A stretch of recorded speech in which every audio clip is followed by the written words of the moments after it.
అసలు శివరాత్రి అంటే ఏంటి? శివ పార్వతుల పెళ్లి రోజు. పెళ్లి రోజు అంటే ఇద్దరు కలిపి చేసుకునేది కదా. శివయ్యకొకరికే పూజలు చేస్తారు కదా. మరి శివయ్య పక్కన పార్వతీదేవి ఉండాలి కదా. అది నిజమే. కానీ శివయ్య పార్వతీదేవికి తనలో అర్ధ భాగాన్ని ఇచ్చారు. కాబట్టి పార్వతీదేవి శివయ్యలో అర్ధ భాగంలో ఉంటారు. అందుకే శివలింగానికి పూజలు అభిషేకాలు చేస్తారు. అంతేకాదండి, గుడంతా పూలతో అలంకరిస్తారు. ఇంతకీ శివరాత్రికి మీరు టెంపుల్కి వెళ్ళారా? అయితే ఏ టెంపుల్కి వెళ్ళారో కామెంట్ సెక్షన్లో కామెంట్ చేయండి.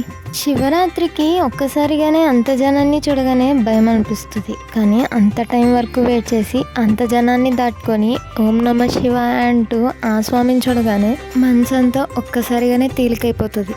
ఎందుకో తెలీదు, మీరే ఎక్స్పీరియన్స్ అయ్యారా? నేనైతే అయ్యాను. ఇంతకీ ఈ టెంపుల్కి ఎంతమంది వచ్చారు?